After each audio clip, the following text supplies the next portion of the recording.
मैं भारत को भारतीयता की मान्यता के आधार पर फिर से खड़ा करना चाहता हूं, उस काम में लगा हूं। इसी तरह से शिक्षा व्यवस्था को स्वदेशी बनाना चाहते हैं। अभी जो शिक्षा हम लेते हैं वो मैकॉले की है। मैकॉले ने जो पाठ्यक्रम तय किया वही हम पढ़ते हैं, और दुर्भाग्य से मैकॉले जो पाठ्यक्रम हमको दे गया वो इतना रद्दी और बेकार का है जो जिंदगी में कभी काम नहीं आता। हम पढ़ते हैं, रटते हैं, कक्षा में जाकर उल्टी करते हैं। कॉपी पे लिखना माने उल्टी करना। 100 में से 96 नंबर ले आते हैं। अब उसका शहद लगा के चाटें तो क्या निकलता है उसमें से? 96 नंबर। जिंदगी में काम नहीं आती वो शिक्षा। मैं मेरा उदाहरण देता हूं, सालों साल मैंने पढ़ाई की, मेरा जीवन खराब किया। मैं नहीं पढ़ता तो बहुत अच्छा होता। जितने साल मैंने पढ़ाई की, जितना पैसा मेरे माता पिता ने मेरी पढ़ाई पे खर्च किया, जितना पैसा मेरे ट्यूशन पे मेरे माता पिता ने खर्च किया, अगर मैं पढ़ने नहीं जाता वो सब पैसा बचता और मैं उससे कोई धंधा और व्यापार करता तो करोड़पति होता। क्या पढ़ाई हुई है मेरी? मैंने बचपन में पढ़ा x + y whole square is equal to x square plus 2xy plus y square, x minus Y whole square is equal to x square minus 2xy plus y square. अब मेरे समझ में नहीं आता कि करूं क्या इसका मैं मेरी जिंदगी में।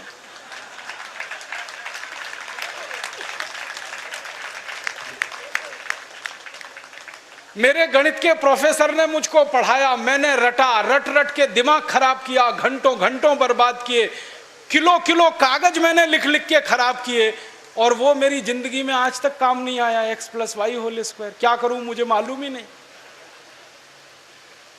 मेरे गणित के प्रोफेसर को एक दिन मैंने कहा कि आपने मुझे ये क्यों पढ़ाया x + y होल स्क्वायर, मेरी जिंदगी में तो काम नहीं आया। तो मेरे गणित के प्रोफेसर कहते हैं, यार काम तो मेरे भी नहीं आया, मुझको किसी ने पढ़ाया, मैंने तुमको पढ़ाया। ये भेड़िया धसान क्यों चला रहे हो इस देश में? जो काम नहीं आता वो क्यों पढ़ा रहे हो इस देश के बच्चों? बचपन में मुझे पढ़ाया गया अमेरिका का पहला राष्ट्रपति कौन, क्या करूं इसका?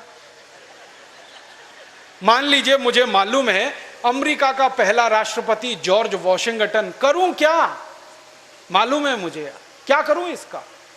मैं सब्जी खरीदने जाता हूं बाजार में, सब्जी वाले को कहता हूं देखो मुझको मालूम है अमेरिका का पहला राष्ट्रपति जॉर्ज वॉशिंगटन था, वो सब्जी देगा क्या मुझे? फालतू में रटा रटा के मेरा दिमाग खराब कर दिया। अमेरिका का पहला राष्ट्रपति कौन? और मुझे इतना दुख होता है, तकलीफ होती है कि कोई मुझे ये पूछना शुरू करे कि तुम्हारे परिवार का पहला राष्ट्रपति कौन? मुझे नहीं मालूम।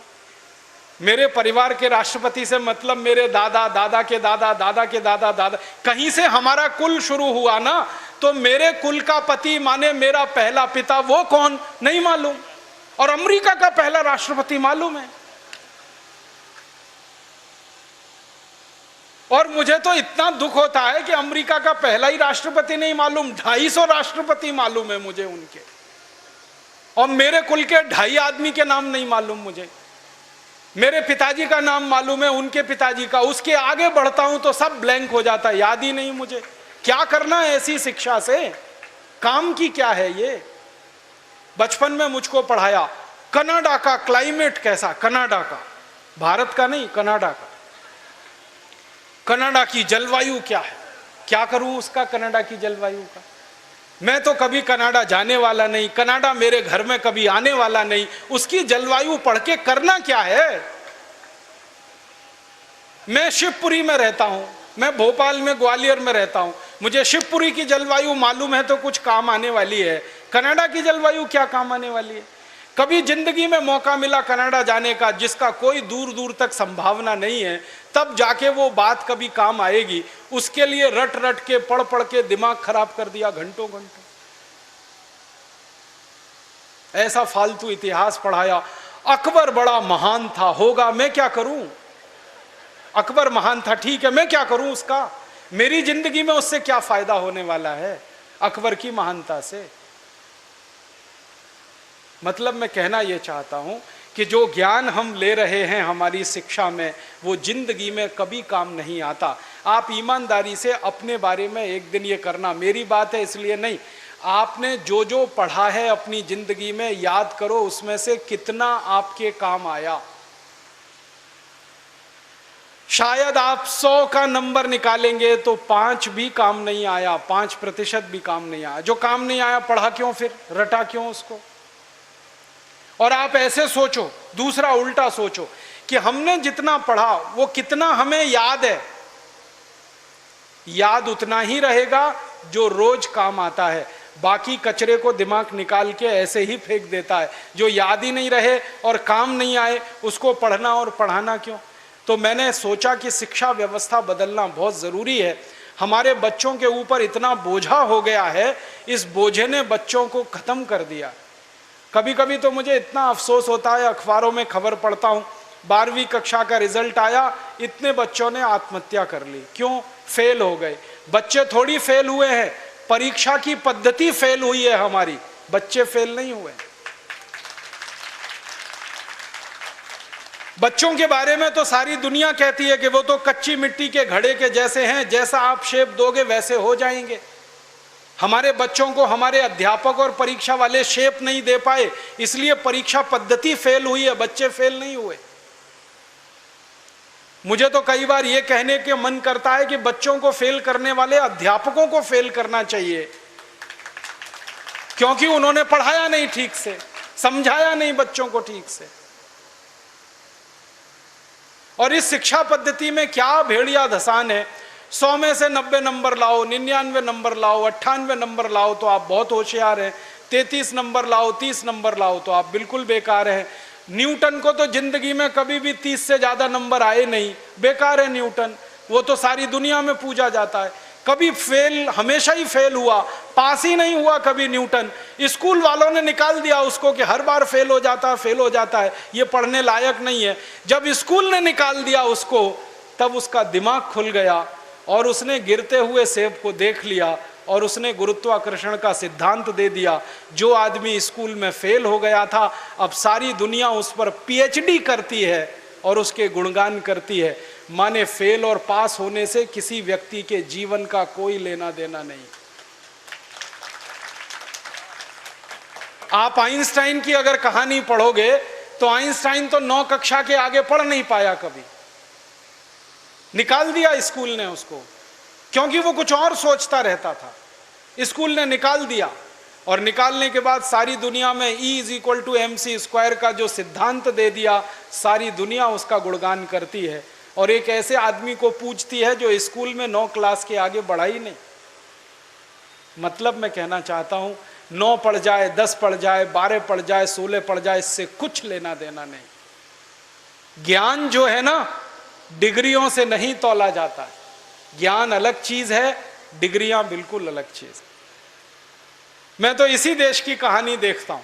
धीरूभाई अंबानी 9 क्लास फेल हो गया, पेट्रोल पंप पे नौकरी करना शुरू किया और रिलायंस नाम का एक एम्पायर खड़ा कर दिया जो सारी दुनिया में 4.5 लाख करोड़ का है। 9 क्लास फेल आदमी 4.5 लाख करोड़ का एम्पायर खड़ा करके छोड़ गया। इसका माने ज्ञान का डिग्री से कोई संबंध नहीं है। घनश्याम दास बिरला 4 क्लास पढ़े, स्कूल और गांव छोड़कर निकल गए, लोटा लेकर कलकत्ता पहुंच गए और इतना बड़ा खानदान बना दिया, बिरला एम्पायर, जो आज लाखों करोड़ का है। 4 क्लास पास आदमी ने किया। बिरला जी कहा करते थे कि क्लास पास करना कोई महत्व की बात नहीं है जीवन की तुलना में। तो हम जीवन को जीने वाली शिक्षा हमारे विद्यार्थियों को दें, ऐसी शिक्षा व्यवस्था हम बनाएं जिसमें डिग्री का महत्व ना हो, ज्ञान का महत्व हो, परीक्षा का महत्व ना हो, सीखने का महत्व हो। पढ़ाने का महत्व नहीं हो, सिखाने का महत्व हो। अध्यापक भी सीखें, विद्यार्थी भी सीखें, दोनों सीखने की प्रक्रिया में आगे बढ़ें। ऐसी एक शिक्षा व्यवस्था हम बनाना चाहते हैं और ये पूरी शिक्षा व्यवस्था मातृभाषा पर आधारित होगी, ये अंग्रेजी पर आधारित नहीं होगी। अंग्रेज आए तो अंग्रेजी आई, अंग्रेज गए तो अंग्रेजी चली जानी चाहिए थी। क्यों हमने रख लिया इस अंग्रेजी को? अंग्रेजी में पढ़ाते हैं अपने बच्चों को, मार मार के सिखाते हैं, बच्चे बेचारे अक्सर उसमें फेल हो जाते हैं। हिंदुस्तान के बच्चे गणित में पास होते हैं, भौतिकी में पास होते हैं, रसायन में पास होते हैं, अंग्रेजी में फेल हो जाते हैं। होना ही चाहिए उनको अंग्रेजी में फेल, क्योंकि अंग्रेजी विदेशी भाषा है। मुझे आप एक अंग्रेज बताइए और दिखाइए जो हिंदी में पास हो जाए। तो मैं अंग्रेजी में पास होकर दिखा सकता हूं। जब कोई अंग्रेज हिंदी में पास नहीं हो सकता तो हम भारत के विद्यार्थियों से क्यों अपेक्षा कर रहे हैं कि वो अंग्रेजी में पास हो? और अंग्रेजी भाषा नहीं है पास होने लायक, ये तो भाषा ही रद्दी है। इस भाषा का इतिहास जब मैंने पढ़ा, 5वीं शताब्दी में तो ये भाषा आई, माने मुश्किल से 1500 साल पुरानी है। हमारी भाषा तो करोड़ों साल पुरानी है, संस्कृत, हिंदी, मराठी, तमिल, तेलुगु, कन्नड़, मलयालम, ये तो 1500 साल पुरानी है। और दुनिया की सबसे रद्दी भाषा है अंग्रेजी, जिसकी कोई अपनी व्याकरण नहीं है जो शुद्ध हो और ठीक हो। आपको एक उदाहरण देता हूं।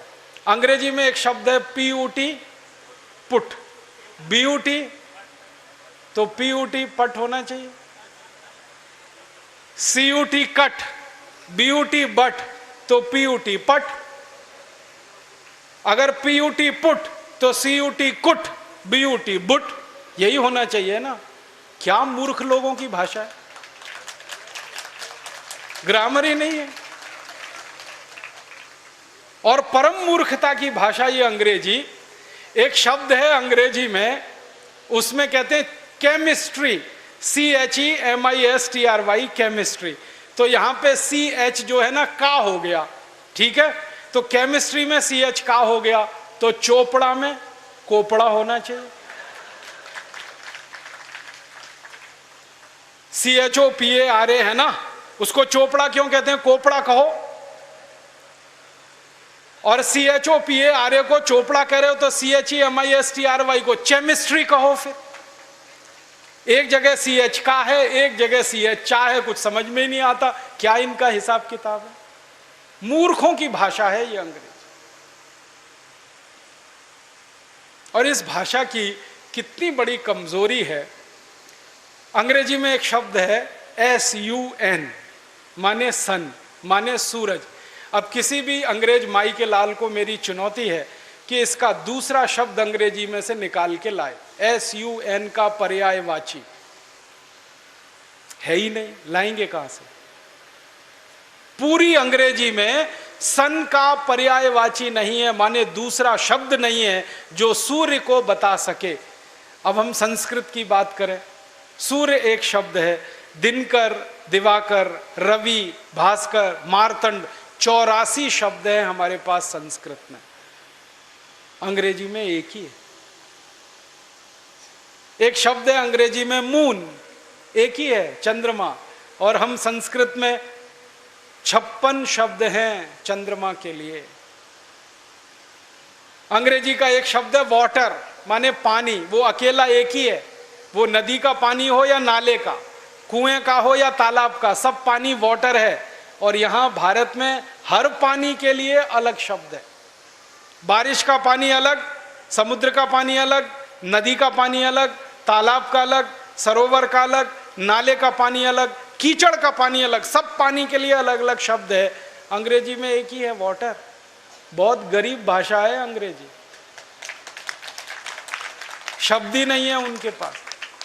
कितने गरीब हैं, चाचा भी अंकल, मामा भी अंकल, मौसा भी अंकल, फूफा भी अंकल, फूफा का फूफा भी अंकल, मौसा का मौसा भी अंकल, कोई शब्द ही नहीं है अंकल के अलावा।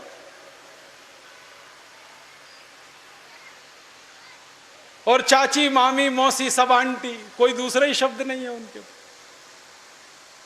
हम तो मूर्ख लोग इस अंग्रेजी में फंस गए। अकल नहीं हमारी तो मारी गई है। हमारे देश में जो अंग्रेजी पढ़ गए ना, अकल उन्हीं की मारी गई है। जो नहीं पढ़े वो बहुत होशियार।